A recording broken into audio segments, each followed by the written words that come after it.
Justice Hema committee റിപ്പോർട്ടിൽ കുരുക്ക് മുറുക്കാൻ ദേശീയ വനിതാ കമ്മീഷൻ കേരളത്തിലേക്ക് പരാതിക്കാരിൽ നിന്ന് നേരിട്ട് മൊഴിയെടുക്കാനാണ് നീക്കം. റിപ്പോർട്ടിന്റെ പൂർണ്ണ രൂപം നൽകാൻ സംസ്ഥാന സർക്കാർ തയ്യാറാകാത്ത സാഹചര്യത്തിലാണ് ദേശീയ വനിതാ കമ്മീഷൻ കടുത്ത നടപടിയിലേക്ക് കടക്കുന്നത്. 24 ബിഗ് ബ്രേക്കിംഗ്. ഹേമ കമ്മിറ്റി റിപ്പോർട്ടിലെ വിവരങ്ങളുടെ അടിസ്ഥാനത്തിൽ കടുത്ത നടപടിക്കൊരുങ്ങുകയാണ് ദേശീയ വനിതാ കമ്മീഷൻ. കേരളത്തിലെത്തി വനിതാ കമ്മീഷൻ അംഗങ്ങൾ പരാതിക്കാരിൽ നിന്ന് നേരിട്ട് മൊഴിയെടുക്കും. കൂടുതൽ പരാതിയുള്ളവർക്ക് കമ്മീഷനെ നേരിട്ട് സമീപിക്കാം. ഹേമ കമ്മിറ്റി റിപ്പോർട്ടിന്റെ പൂർണ്ണരൂപം ആവശ്യപ്പെട്ട് ദേശീയ വനിതാ കമ്മീഷൻ കേരള ചീഫ് സെക്രട്ടറിക്ക് കത്തയച്ചിരുന്നു.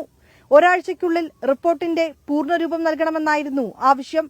എന്നാൽ സമയപരിധി കഴിഞ്ഞിട്ടും റിപ്പോർട്ടോ കത്തിന് മറുപടിയോ നൽകാൻ സർക്കാർ തയ്യാറാകാത്ത സാഹചര്യത്തിലാണ് കടുത്ത നടപടിക്കൊരുങ്ങുന്നതെന്നും ദേശീയ വനിതാ കമ്മീഷൻ അംഗങ്ങൾ വ്യക്തമാക്കി.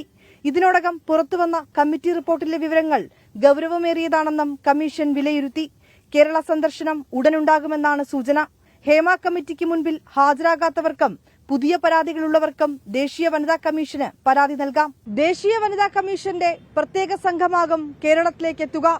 പരാതിക്കാരിൽ നിന്ന് വിശദമായ മൊഴിയെടുത്ത് തുടർ നടപടികൾ സ്വീകരിക്കാനാണ് നീക്കം. വിനീത VG, 24, ഡൽഹി.